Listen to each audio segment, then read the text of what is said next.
Thank you. It's a pleasure to be here at JINSA again. I think I've been here almost every year you've had this event in Washington, and I want to thank David Steinman. Where's David? And Joel Gamunder. I want to thank both of you and all of you who support JINSA, which is an organization that I think does tremendous work. I thought the event last night was terrific, by the way. Don't get rid of that part of the evening where you honor the soldiers, because it really separates it from a lot of other salmon. You know, there's no one besides an Alaskan brown bear that eats more salmon than an Israeli ambassador. But I want to thank you, and it was really terrific. I was hoping to recognize two of my favorite Yaakovs, Yaakov Amidjor and Yaakov Aish. But I understand that General Aish had to go back to Israel because his wife's father is not feeling well. And you know, I try to avoid giving Dvarei Torah, which means the sort of words of the Bible, in front of rabbis, as a general rule, because then they correct you. So I'm always hesitant to speak about Israel's security in front of generals, particularly those two generals, Amidjor and Aish. And I have to tell you, it was extremely comforting to me to know that those two generals were at decision-making tables when the decisions were made. And it was a great honor to serve alongside them, alongside General Amidjor for 4 years. Well, I was there for 4 years. You were there slightly less. But in the Prime Minister's office, he was my next-door neighbor. And to serve alongside General Aish for 3 years at the Embassy of Israel, and to serve alongside them and also to learn a lot from them. So if I make any mistake in my presentation, it's because they weren't good teachers. Now, is Colonel Kemp here? I didn't see him. No, he's not here. He's supposed to. I always ask, is he really a colonel, or does he just play one on TV? That's what I want to know. But I know he's affiliated with JINSA, does a lot of work for you, and he's a close friend, and I thought that maybe I would see him today. I want to finally express my appreciation to Michael Makovsky. He called me a mensch.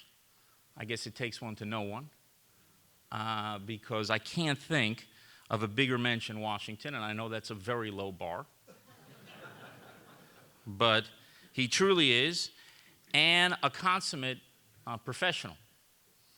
And it is, as you said, it's always a pleasure, you said, interacting with me. I would say right back at you, it's been a great pleasure to work with you, especially the work that you did on the Mutual Defense Treaty and the work that JINSA did in putting that together. And I want to say a few words about that. That's something that I strongly support. It's something that has the support of Prime Minister Netanyahu, of Israel's sitting Chief of Staff, Aviv Kochavi, of our current National Security Advisor. And I've spoken to all three of those people directly about it, and they are all positively inclined. Of course, you have to work out all the details. But I also discussed this with senior members of the Trump administration, who are also positively inclined. Some senators, senior senators, are also, as you heard last night from Senator Graham, pretty positively inclined. By the way, is he not just the most entertaining interview? I could just listen to that guy go on for hours and hours. And really, I have to say, in all seriousness about Senator Graham, he really belongs in, I know you honored him, and he was, I said, the Archie Griffin of champions, which probably 3 or 4 people last night knew what that meant. But the only guy who won the Heisman Trophy twice. But you're right to honor him, because in the pantheon of people, of senators, if there were a pantheon of the senators who have been the greatest champions of Israel and the alliance between the United States and Israel, he has an honored place alongside Scoop Jackson, the late Scoop Jackson, the late Daniel Inouye, and also Senator Kyle, who's one of them. But there's a handful of those senators over years, I think, who made a unique contribution, and I thank Senator Graham for that. But there is serious interest on both sides, and you saw that in a tweet in September by President Trump, saying he was looking forward to having conversations with Prime Minister Netanyahu. The problem is when you have conversations between two governments, it helps to have a government. It's kind of an important part of that conversation, and for some reason we don't have one yet. I had a suggestion that I've now been talking about for months, and no one has taken me up on it, and that is, given what is happening here and in Britain and in Israel, my proposal is that Israel deals with Brexit, the British deal with your impeachment, and the Americans form a government in Israel. And I think if we all do that, maybe we can figure something out. Now, there has been some criticism from pretty serious people in Israel about the defense treaty.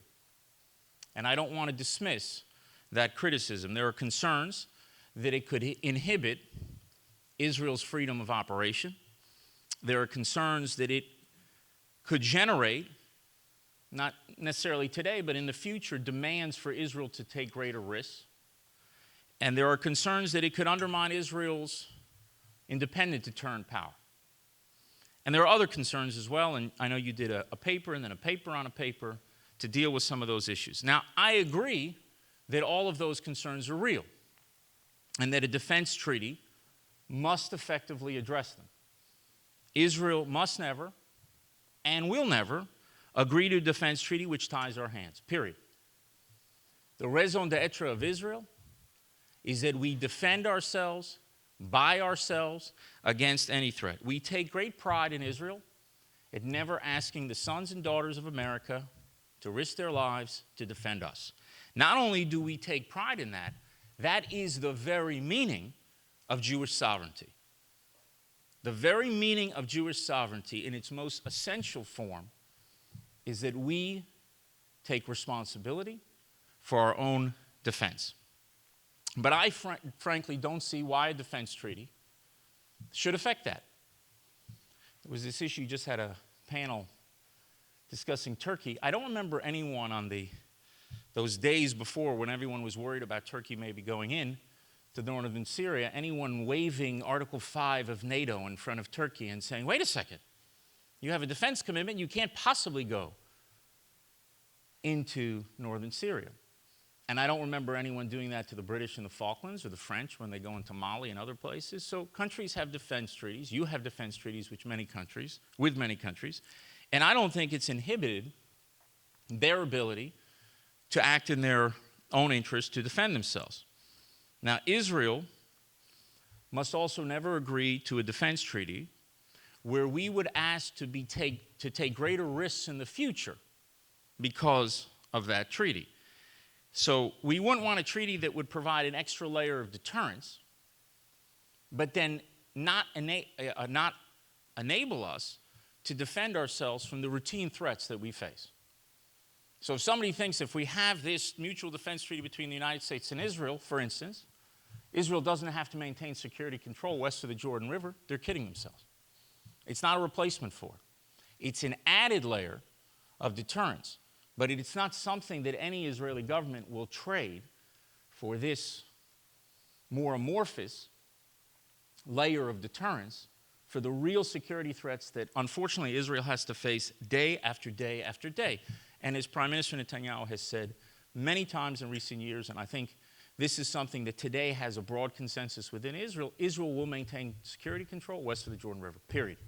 Under any peace agreement with the Palestinians, we will not give up that security control because we know exactly what's going to happen if we do. And of course, Israel must not accept any treaty that it would undermine our independent deterrent power. Not now and not in the future.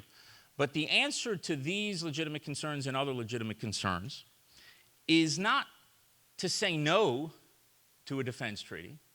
It's to say yes to the right kind of defense treaty. And in my view, that would be a narrow defense treaty that would serve the needs of both sides. And I think we can reach such a treaty precisely because American interests and Israeli interests are becoming more and more aligned. And frankly, I'll put it simply.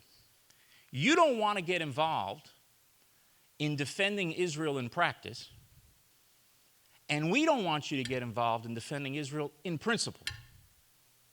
And I think that makes a basis for achieving a narrow defense treaty that serves the interests of both sides. Now, the treaty that I envision is one that would not have been invoked in the 71-year history of our state. And we've had, as you may have heard, a few wars, a few engagement over the times. You could argue that maybe you got close to it in 1973, maybe. But I'd say in the one that I understand, it wouldn't have even triggered the defense treaty then. And from my point of view, the treaty would do three things. First, it would give a powerful expression to the alliance between America and Israel. The second thing, it would provide a layer of deterrence against the most extreme threats that Israel faces, thereby enhancing both security and stability. And third, it would give a platform to dramatically upgrade the alliance between our two countries. And I want to spend a few minutes talking about the U.S.-Israel alliance because I do not think that the power of our alliance is properly understood. I believe Israel will be the most important ally of the United States in the 21st century. And I say that not because of the things that the Trump administration has done to support Israel. And we're grateful for those things. I'm deeply grateful for the decision President Trump made about Jerusalem, about the Golan Heights, and the decision that, in my view, is the single most important decision any American president has made for the security of the state of Israel, which is the decision to withdraw from the nuclear deal with Iran and restore sanctions. That's not why I said it. That sentence, I believe Israel will be the most important ally of the United States in the 21st century, I said in the first speech I gave as a sitting ambassador on Israel's Independence Day in 2014. And as you know, back then we had a disagreement with the then Obama administration on the best way to confront Iran's nuclear ambitions, on the best way to advance peace with the Palestinians, and I said it then. And I said why. Because, you know, every ambassador would love to say, well, we're going to be the most important ally. And it's quite a statement to make from an ambassador of a country the size of New Jersey with all of 9 million people. Well, I'll tell you why I think so. Two reasons: security and technology. So let me ask you a question. There's a lot of very smart, very experienced people in this room, particularly when it comes to security affairs. So I'm going to make all of you President of the United States. And I'm going to say you can choose only one ally in the next 50 years for America. Just one. For security. And when you think about security, think about a military that can defend itself by itself. Think about an intelligence service that can provide vital intelligence not just for itself, but for your own country and for your allies. Think about a country with a cyber capability that can start dealing with all the emerging threats. And think about a country that can develop weapon systems that you're going to need to keep your own country safe. Now, let's be honest. America has great allies around the world: Australia, Canada, France, Germany, many. But if you think only in terms of security and you have to choose one for the next 50 years, there's only two countries left: Israel and Great Britain. That's it. You're down to two. Now take the second element, technology. Next 50 years, you can only choose one partner for technology. Now, with all due respect to my British friends and their stiff upper lips, when it comes to technology, they're not in our zip code, they're not even in our time zone. Israel is racing ahead. Israel is becoming a global technological power. In many fields, we are already a global technological power. I mentioned cyber, which has both security and civilian applications. Israel's 1/10 of 1% of the world's population. We account for 20% of global investment in cybersecurity. So we're punching 200 times above our weight. So in cyber, Israel is bigger than China. But take technologies of the future, autonomous vehicles, artificial intelligence, you think about the powers in artificial intelligence and how it's going to change the way that we live. Who are the powers that are emerging there? That's the US, there's China, there's Russia, and there's Israel. That's the big four as I see it. Now, on that list, I'm hard to come up with another ally of the United States. So I'll be diplomatic. We'll say they're strategic competitors to America. But you have one ally there, and that's Israel. So if you really think about it, and you look beyond Israel's youth, its smallness, and both geographically and in terms of population, you see that Israel will be the most important ally of the United States, or it should be the most important ally if we do the right things in the 21st century. Britain was the most important ally in the 20th century. It's going to be Israel. And I think this is a new reality that very few people recognize. Think about an ambassador of Israel asking the two questions I asked you about security and technology 50 years ago. Would be silly. 20 years ago, silly. Even 10 years ago, there wouldn't have been many believers. But what I just said is not crazy at all. It makes perfect sense. And that's new in the relationship between the United States and Israel. And we tend to romanticize the relationship between our two countries. Everybody knows the story about President Truman recognizing Israel 11 minutes after it was established. But what people forget, and what they don't tell you at those dinners, is that the U.S. had an arms embargo on Israel in 1948. Israel fought the 1948 war with Czech rifles, and we fought the 1967 war with French planes. Not because the Czechs make better rifles or the French make better planes, because the United States wouldn't sell us rifles and planes in those years. And in those first 2 decades of our relationship, our contribution to U.S. security and prosperity was minimal. The American contribution to U.S. security and prosperity was also minimal. Israel received very little from the United States.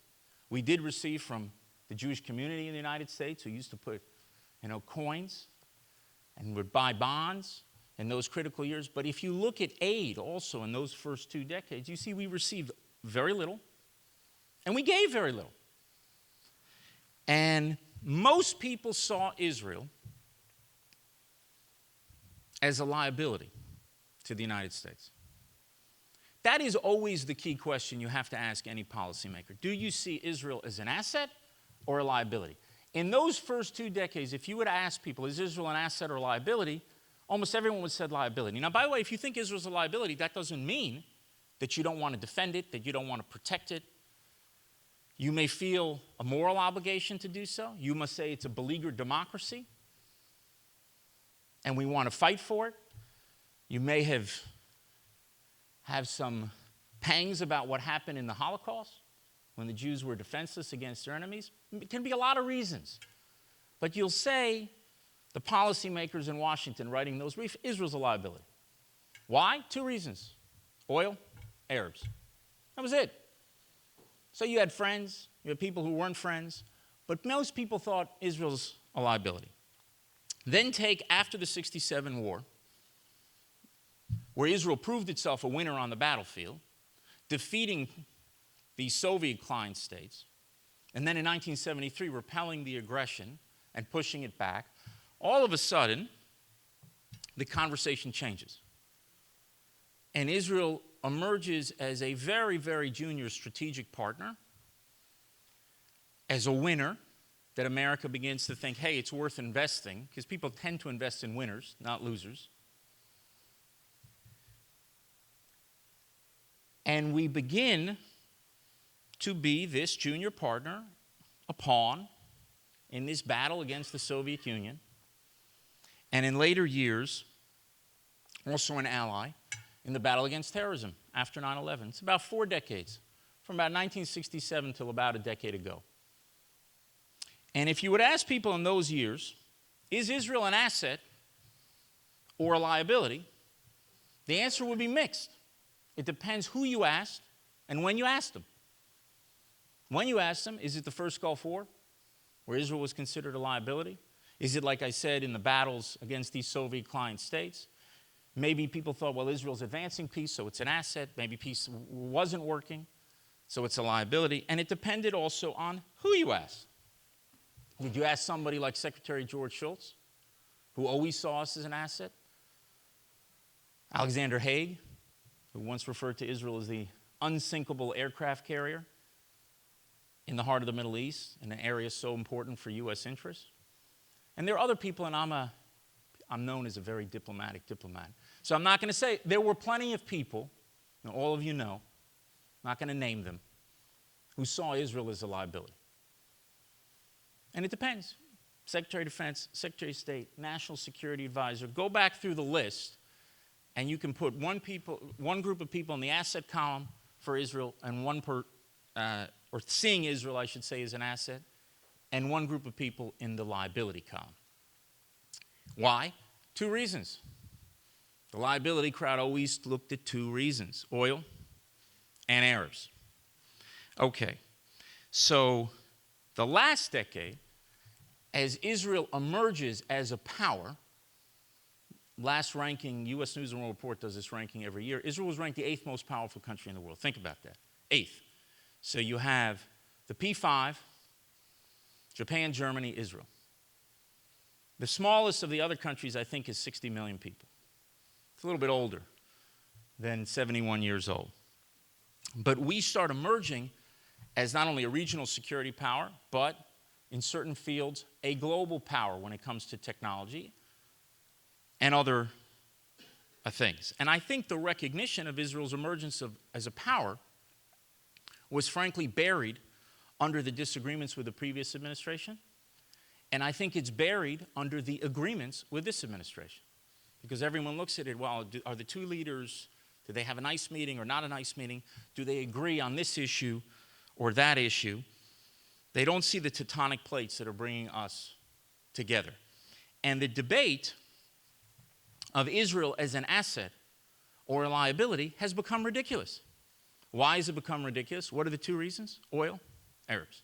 Well, oil, last time I checked, you're now independent. You don't need the oil in the Middle East the way you used to.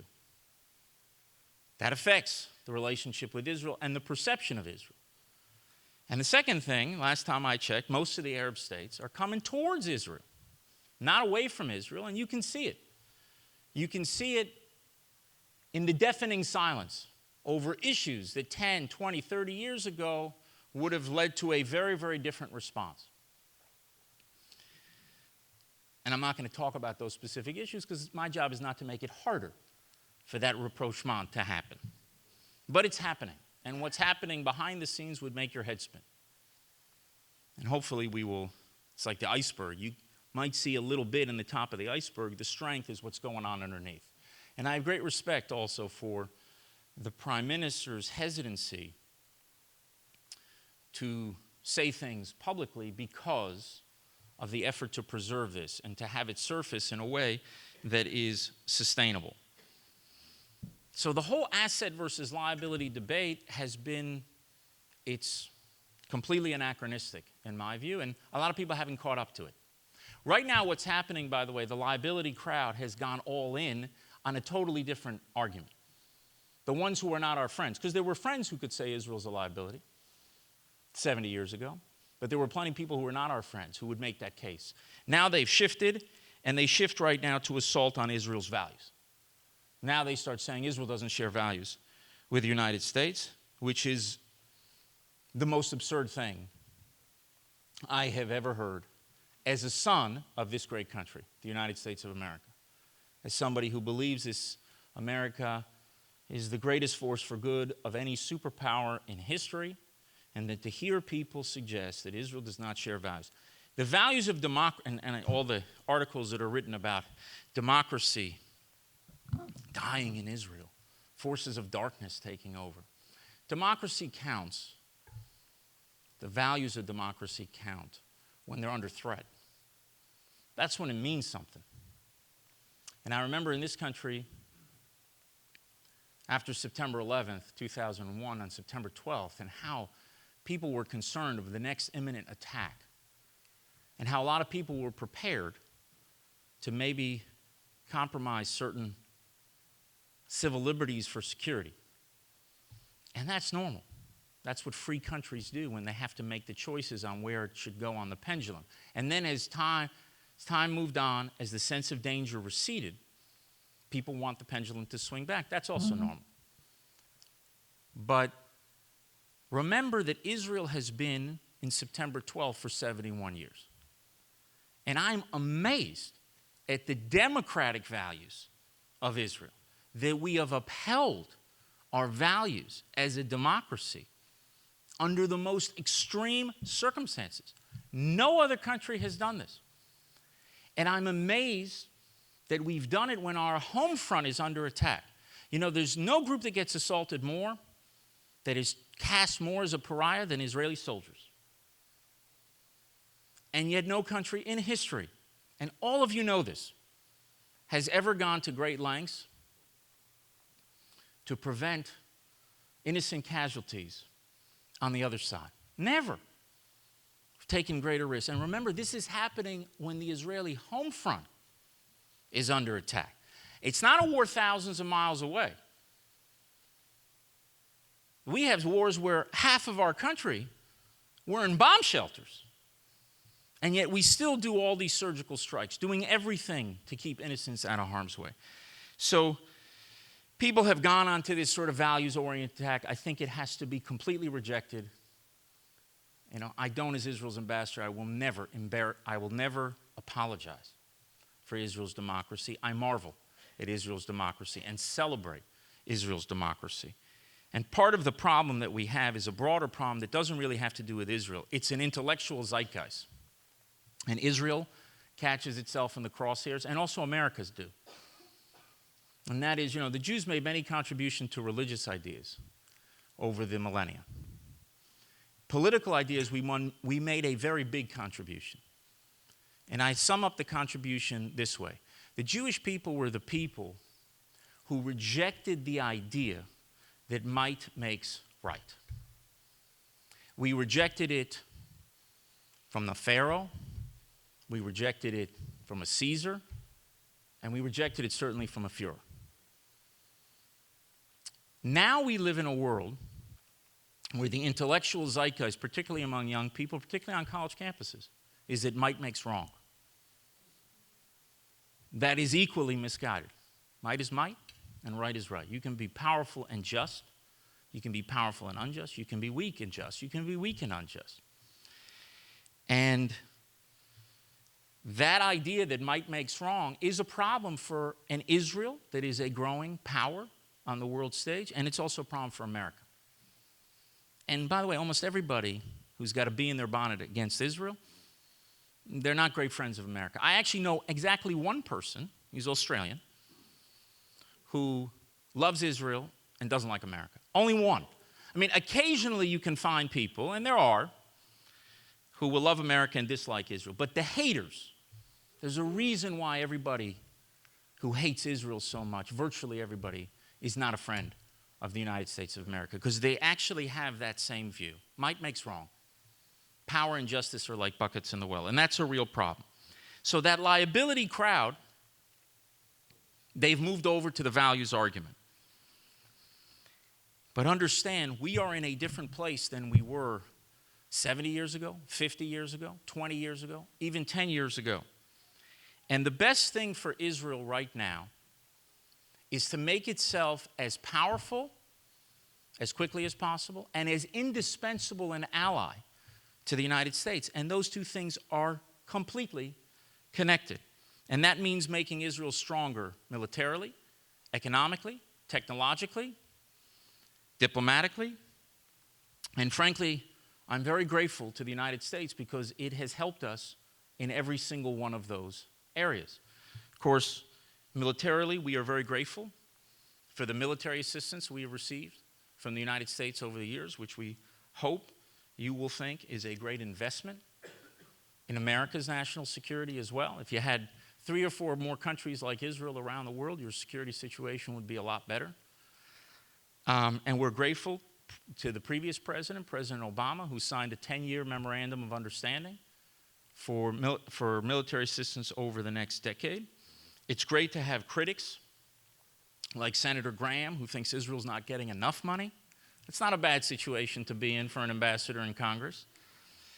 And we are grateful for the intelligence sharing, which of course is a two-way street, for also America's commitment to maintaining Israel's qualitative military edge. That's a very, very big deal, one of the most important commitments of the United States towards Israel, and we are grateful for that. We're grateful for how much support America has given us economically over the years. We used to receive economic assistance. For the last decade, we haven't. A lot of people don't know that.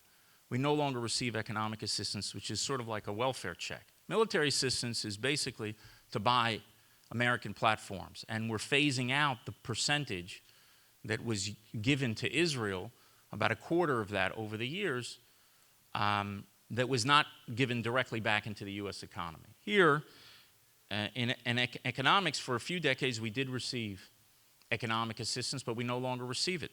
Israel is the first country, a lot of people don't know it, who had a free trade agreement with the United States.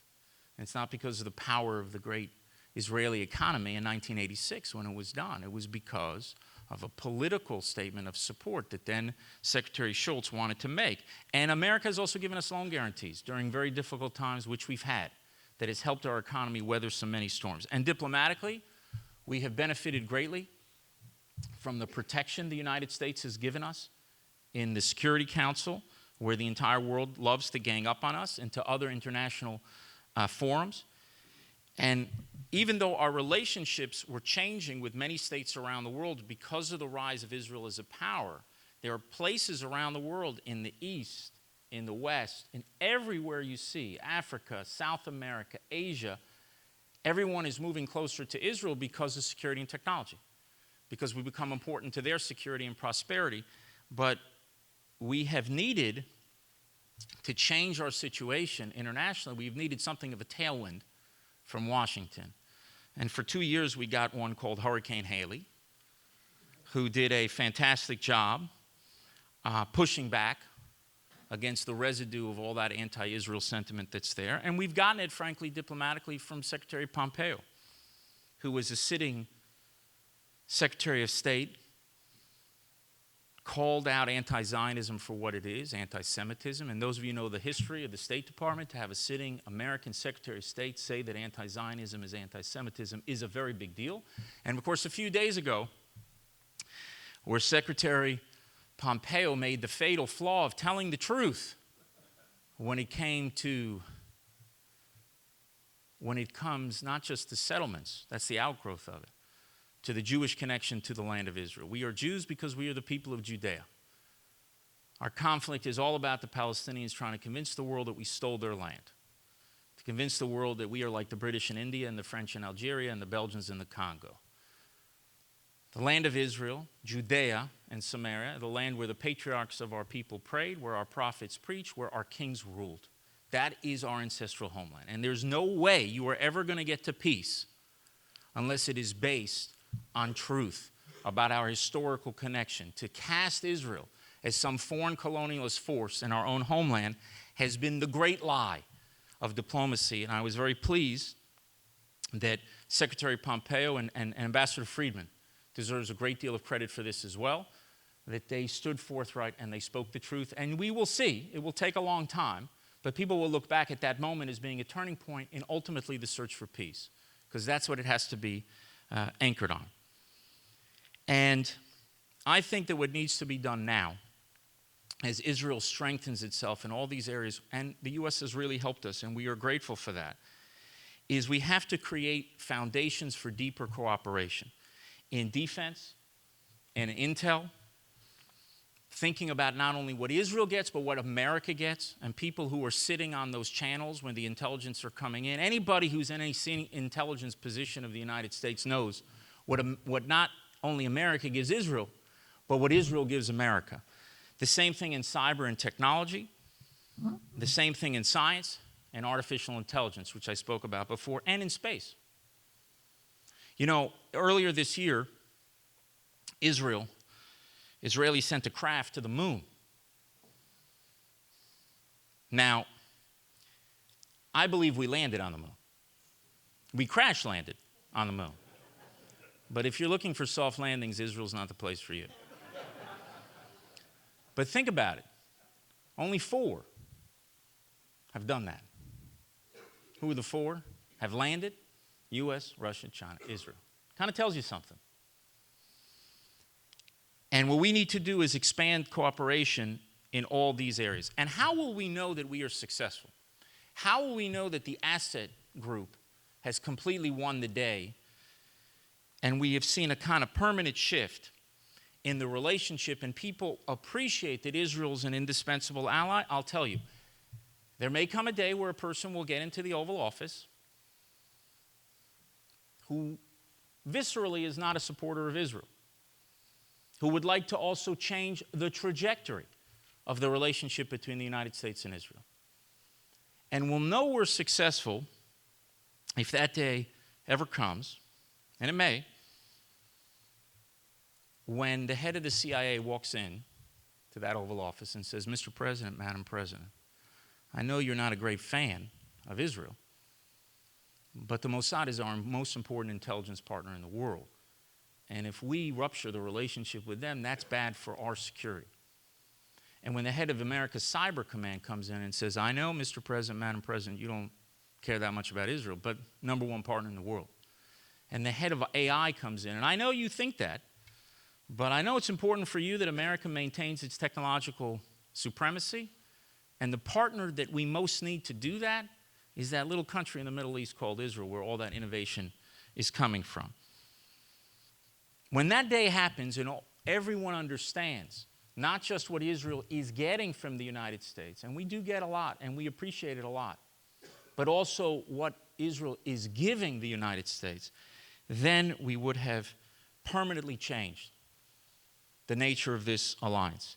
Now, I will continue to focus my efforts here as ambassador to upgrade the cooperation and also to broaden the understanding among the American people and American policymakers about not just what we get from you, but what we also can give to you. And I strongly believe that this mutual defense treaty is definitely an important part of that effort. And I'm grateful that in achieving both of these things, in upgrading our cooperation and broadening the understanding of the importance, the mutual benefit of this alliance, I am grateful that I have JINSA as a partner. Thank you very much.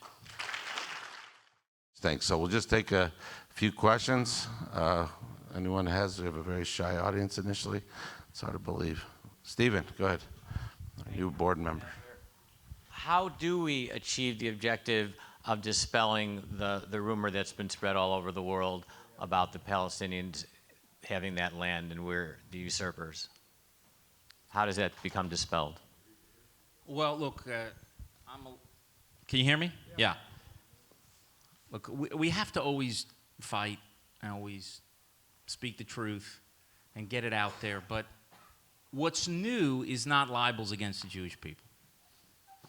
It's been going along for 2,000 years. I mean, you see today people are obviously concerned about the global spread of anti-Semitism. And frankly, the only thing that should surprise us is that anyone's surprised. You had a half century of after the Holocaust where it was politically incorrect to go after Jews in polite society. And that ended a couple decades ago. I trace it back to what happened at Durban, where you had that sort of carnival at hate. If you look at the vote at the UN, in 1975, Zionism is racism. So I know they say that and they do the apartheid week and all this nonsense. By the way, I love when they say the apartheid. Whenever I hear that, I always think of one thing. Israel's the only country that I'm aware of that took blacks out of Africa to freedom. The only one. But we're called an apartheid state. And perpetrating genocide, that's another great one. We're the most incompetent genocidal force in human history. Palestinians are 5 or 7 times bigger than they were then. So I don't know how you say the Jews are smart and they're a genocidal force. That somehow doesn't go together. So you have, in 1975, you had Zionism as racism, but almost virtually no serious country. I think maybe Greece and Cyprus were the only two countries, and you see the difference in our relations with them now. But all the European countries and what was once called the West, they all opposed that. But now, that idea that Zionism is racism, that the national liberation movement of the Jewish people, the right of the Jewish people to self-determination in our land, that is seen in many quarters as being racist. So we have to fight it. But the anti-Semitism is a really old problem. And I think the idea that we're going to defeat or end anti-Semitism, that's a lovely goal to aspire to, but it ain't going to happen. We can push it back. We can reduce it. But it's been there, and I have some theories about it, but we don't have enough time to get into it, about what's driving it. What's new is that we have power. That's what's new in the Jewish condition.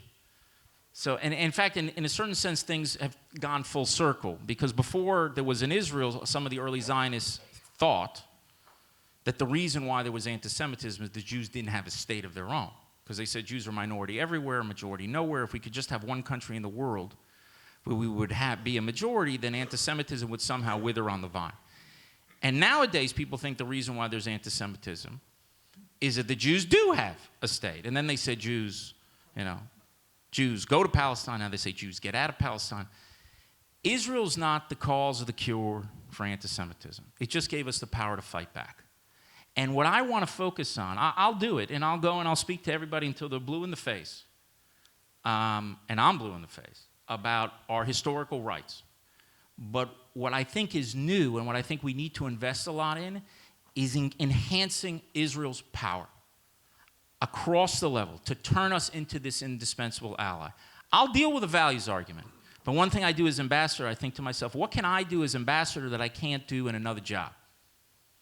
And I've been privileged to be in this job, and going through all this craziness that's out there, I can spend 95% of my time just dealing with this nonsense, or I can do whatever I can to open the doors with the U.S. administration and once the door comes open, this is what always happens with partnerships with Israel. Sometimes it's hard to get through the door. Once you're there, it says, wow, why weren't these guys here before? Why we didn't do this 20 years ago? Because this is helping us.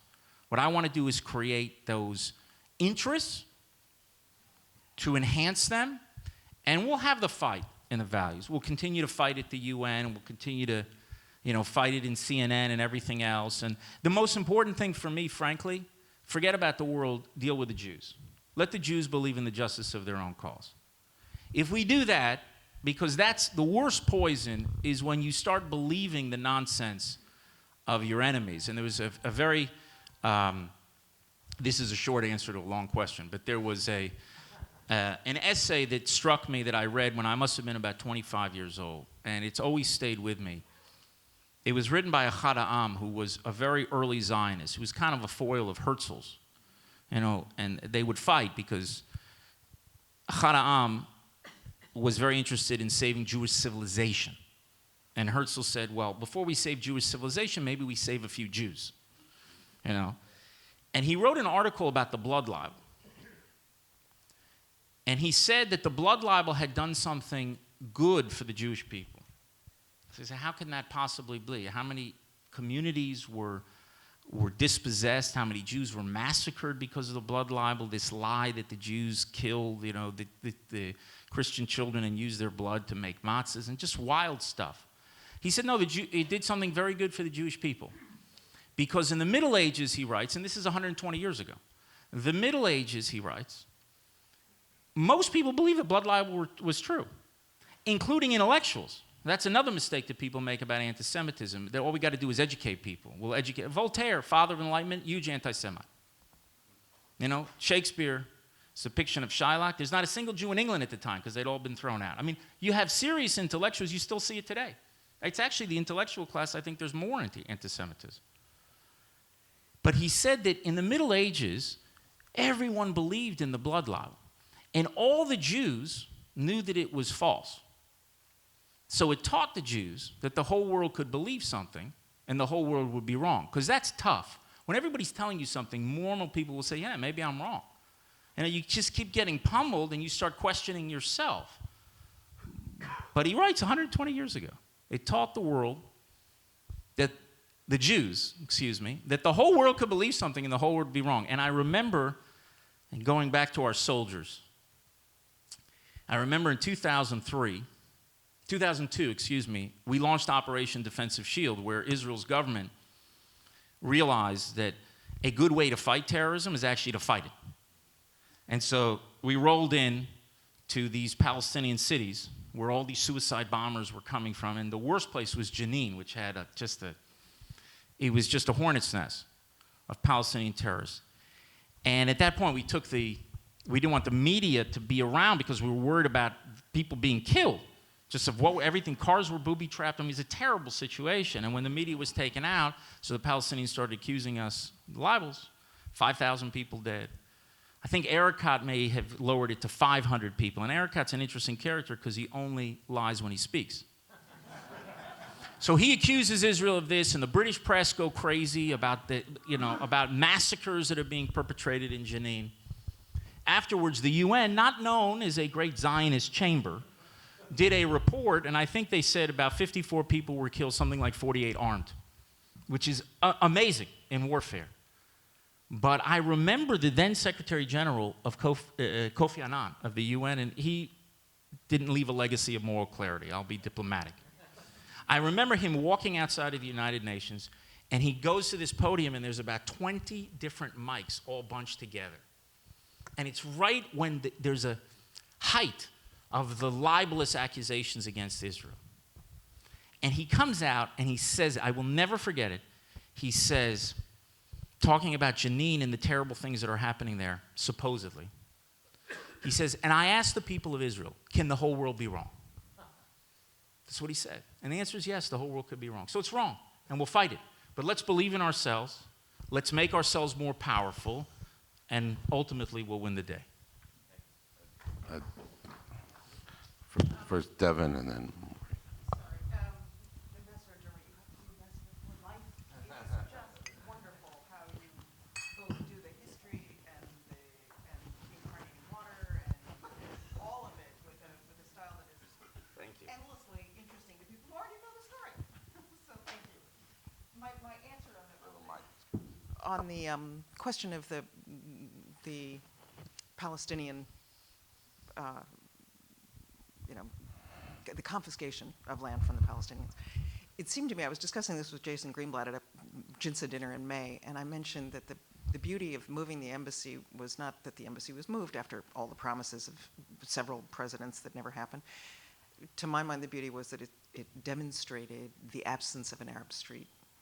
It seems to me that what you've described in terms of the thunderous silence, really, when it comes to the matter of the Palestinians, is something that I don't know how you make that part of the narrative. It's probably not possible, but at the same time, there's a demonstrated lack of interest in this in many of the relevant realms, and I don't know if that's at all helpful in considering how we might respond to something that it is so prevalent, particularly, as you say, on college campuses. Well, as I was hinting at before, I try to go out of my way as Israel's ambassador is not making the rapprochement more difficult. But I think that let's say there were more protests on college campuses than there were in the Middle East. And no one would have thought that 10 years ago or 20 years ago because that's supposed to be the most combustible of the issues, and it wasn't. And I think, look, it's a big change that has happened in Israel's relations with Arab states. It's dramatic, and it's a shift. And the things that are driving that shift are, first and foremost, the rise of Iran.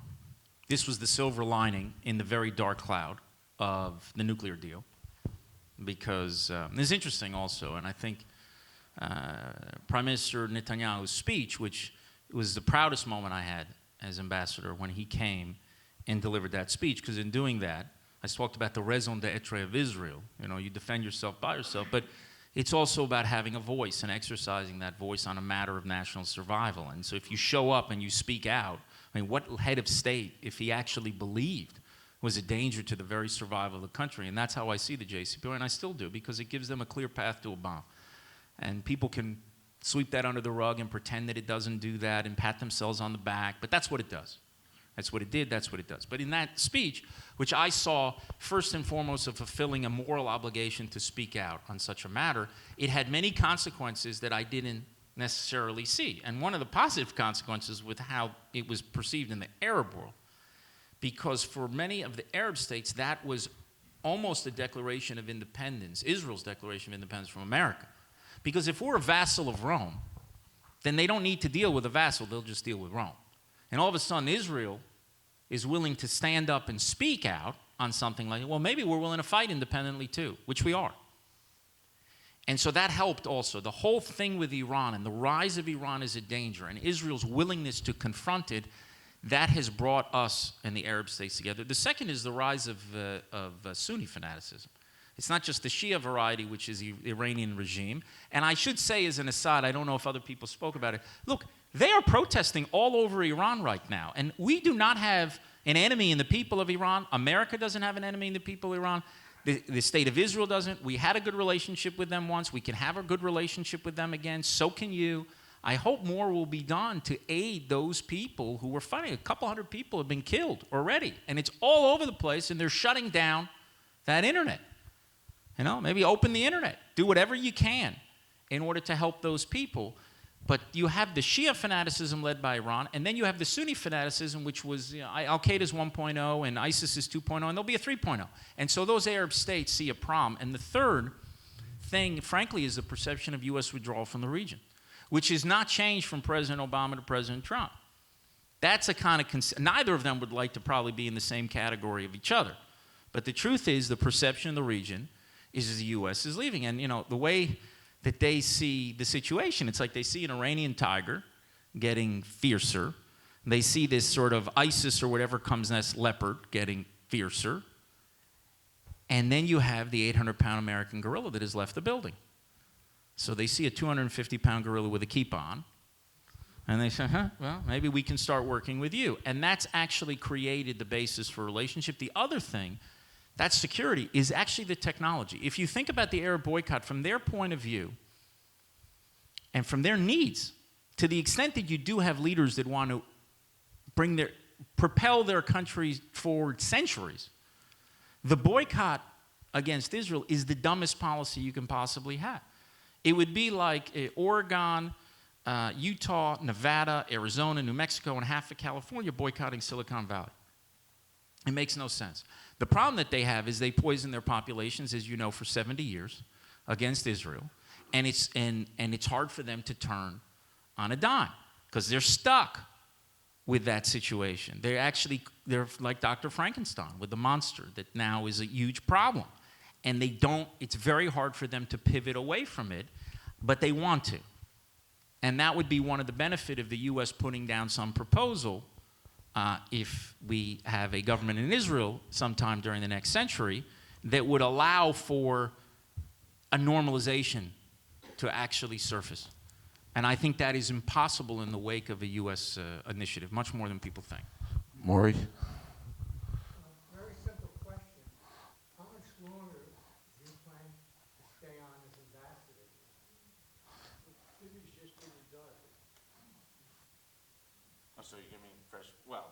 I'm not going to comment on we have a real legal system in Israel, so I'm not going to comment on that. I've been ambassador, now I'm in my 7th year, which is the longest since, those of you remember, Ambassador Harman. So Abba Eban, I think, was 9 years. Ambassador Harman, who followed him, was 9 years. And since then, since 1968, I don't think there's one who's been 6. So I'm already in the 7th year, which is about 3 years longer than I promised my wife we would be here, maximum. And I didn't know that I'd be 2, 3, 4, 5. So it's a great privilege to serve in this capacity. And I don't know how long I will stay, but I'll tell you, every day that I will serve, I will do whatever I can to strengthen not just the alliance, but to do what I said and what I spoke about today, to try to open those doors to create stronger foundations for the future.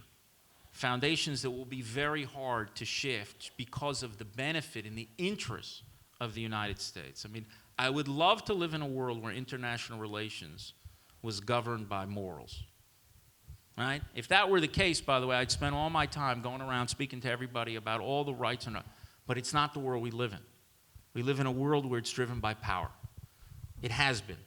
The U.S. has actually been unique in history because it has combined power and values in a way that no other country has.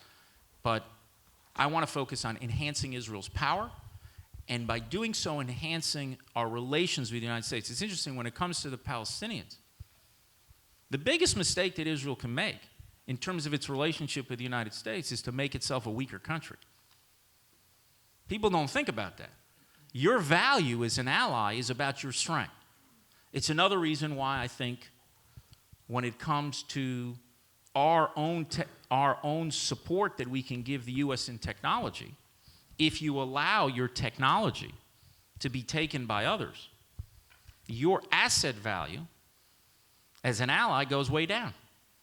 I mean, we got to protect our own technological, I don't want to say supremacy, but in some areas, leadership in fields of technology. And you do that here. You have different mechanisms, and we're building some mechanisms in Israel, but I think that's important because of our alliance with the United States. People don't always think about it that way, but I think that this, you know, I want to do everything I can to make sure that not only we are the most important ally of the United States in the 21st century, but that recognition happens as quickly as possible. You've done a magnificent job. So thank you. Agree with that. All right, one final question. Steve, you have a... Yeah, I'm going to follow along. Maureen gave me a good segue here. You've heard expressions from these people here about their feelings toward you, their feelings essentially toward the policies of the current government. To say that, and I'm sure if we did a vote, 99% of the people in this room would concur. To say that we are not exactly representative of the larger Jewish community might be a real understatement. I wonder, you've been here 7 years, you do a great deal of outreach to the Jewish community. How are you received among the 80% of the Jewish population that doesn't see things the way people in this room see? Look, I think here, in the case of American Jews in Israel, I think the reports of the demise are exceedingly premature. I think this is a case of the noisiest people getting all the attention. I think the masses of Jews in our country, and I've gone to 47 out of the 50 states. So I'm left with Nebraska, North Dakota, and Hawaii. That's it. So I've been throughout all the country, and whenever I go to someplace, when I have an opportunity to travel outside of Hawaii, I go back and forth to Israel quite a lot, but when I have an opportunity to go to any community, any state, I try to speak to the Jewish community at least once to do it. And what I see is a tremendous desire to have a strong relationship with Israel. Some people may say it's biased because who's there and who's not there. And I just think a lot of it is noise. There was Gallup did some research, and admittedly, Jews are 2% of the population, so it's kind of hard to get enough Jews in your survey sample. But they did something a few months ago. People should look at it. I think the number was 95% of them love Israel, are supportive of Israel. 95%. And we all focus on the 5% who are not. And by the way, it's not new. People said, well, are you concerned? I got the other day somebody asked, are you concerned about the rise of anti-Zionism among Jews? I say, compared to what? Compared to 100 years ago? When the vast majority of American Jews were not Zionists? Or 10 years ago? Or 5 years ago? Look, I think what is not understood is the change. I spoke about the changing nature of the U.S.-Israel relationship. Let's talk about the changing nature of Israel's role in the Jewish world. In 1948, Israel accounted for 5% of the world's Jews. That's it. We were 18 million before the Holocaust, roughly. 12 million after. Lost 6 million. That's a third of the Jewish people. I always love when people say that Jews are fixated on the Holocaust. Just understand what the Holocaust did to the Jewish people. A third of your people is like losing over 100 million Americans. And if you can't wrap your mind around that, imagine a 9/11 every day for a century. That's what the Holocaust did to the Jewish people. Now think about 9/11 is still with us. It's one day. Imagine 9/11 every day for a century. So you have this traumatic event in the Holocaust, and after you got 12 million Jews in the world, 600,000 are in Israel, including my mother. She's there. 5%. of the world's Jews. The largest Jewish community by far in the world is here in the United States. And so they're really the center of Jewish life. Now, Israel always has a pride of place because it's the promised land, but it was a very junior community. Now, fast forward 7 decades, Israel's the largest Jewish community in the world for the first time since the days of Bar Kokhba, which is the 2nd century. It took us 18 centuries to be the largest Jewish community in the world again. That's a shift. Right now, about 43% of the world's Jews live in Israel. Maybe 35% live in the United States. Together, we're about 80%, but that's a shift. And to think that that's going to happen, where Israel right now is the center and the core of Jewish life in the world, and you have this sort of a sun and a moon now. And the two powerful forces, U.S. Jews and the Jews in Israel, were the largest number of Jews in the world, by the way. No Israeli city has outpaced New York yet. New York still is the largest Jewish city in the world. They had good hands for New York. I thought you were a Miami Beach guy. I am, but originally in New York. Listen, we don't deal with dual loyalties there with Miami. So you have this shift, and I think this shift to assume that the relationship is going to be the same, people are kidding themselves. The other thing is, Israel used to be a poor community. So it was kind of like the nephew who, okay, you like it and he's promising, but you keep on having to dole out money to the nephew to do it. Well, right now you've got, this rising power and this whole class of entrepreneurs and innovators in Israel and the vibrancy of the place. I mean, people go to Israel. It's the most alive country on the planet, by far. I tell, I sometimes will go to events and speak about Israel. I'll say Israel's so intense that Israelis have to go to Manhattan to unwind. And the funniest thing about that is the Israelis will say, why is that funny? Like, yeah, we go to, no, but because it's so tense, and those of you who've been to Israel, probably many of you have been there, you're there for a week, it's like dog years, you think you're there for 7 weeks, because the place is just so vibrant and so alive, and it's different than it was in 1948, and a lot of people haven't caught up to the change. The other thing is, if you're not over the age of 80, you do not remember a world without Israel. So the basic meaning of Jewish sovereignty, of the restoration of Jewish sovereignty, of the Jews actually having a voice, or Israel being a refuge that the Jewish people never had for 2,000 years, and having the ability to defend yourself. When I go and I speak to groups and the people who are over 80, that's the you had me at hello crowd. I get why we need an Israel. And if you're not over the age of 55, 60, you don't remember a vulnerable Israel. And to think that people, and when you have this might makes wrong, and you don't have a vulnerable Israel, it's also a different relationship. So I think there's a lot of things that have changed.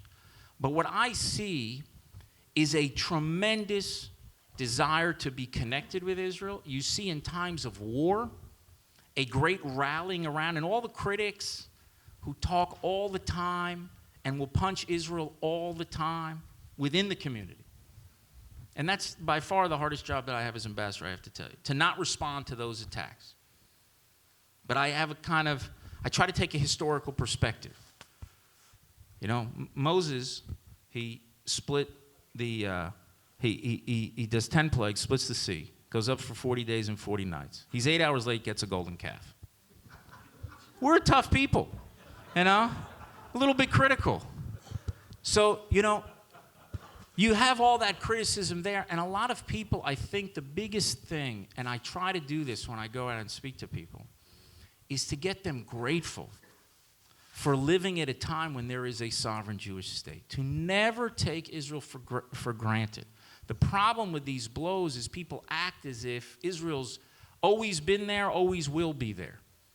It's precious, and we were gifted it as an inheritance. We had 100 generations of Jews who dreamed to have a sovereign Jewish state. 3 have had the privilege of living that dream. And that with that privilege comes this great responsibility that we have to secure the dream for the future. And that's, maybe I'll end with this, because I think there's stomachs that are rumbling, but that's what I think that, you're doing. I have confidence in the relationship between American Jews and Israel. I think let's not apologize for the state of Israel. Focus on every single flaw of the country. Here's a news flash. Maybe this will get a headline. Israel's not a perfect country. The price of sovereignty is imperfection. And the difference is the Jews are no longer spectators. We are on the field. And there are some people that would prefer not to be on the field and to sit as spectators like those two old guys in the Muppets. And they can complain all the time, and maybe they'll have pure consciences. A pure conscience, moral conscience. I'm not interested in perfection. I'm interested in sovereignty, using the power that we have, combining it with purpose to achieve exceptional ends, to be a normal state to achieve exceptional ends, and to recognize this tremendous legacy that we've been given and to protect it and to preserve it. And we've never had a period of time where everybody, or all Jews, we're 4,000-year-old people. To the best of my reading, we had 40 years of peace under Solomon. That's 1%. Sometimes we're more united, sometimes we're less united. I went a year and a half ago to March of the Living. And you sit there and you see how the Jews in the Warsaw Ghetto are facing Nazis and they're fighting with each other. Think about that. So I think what we have to do, not focus on every single blemish of our country, but to be proud of it. There's a place for Israel to strive for perfection. It's called the Israeli Knesset, as crazy as that sounds today. But that's what we should do. We should be proud of it. We should defend it and do whatever we can to secure it for the future. Thank you.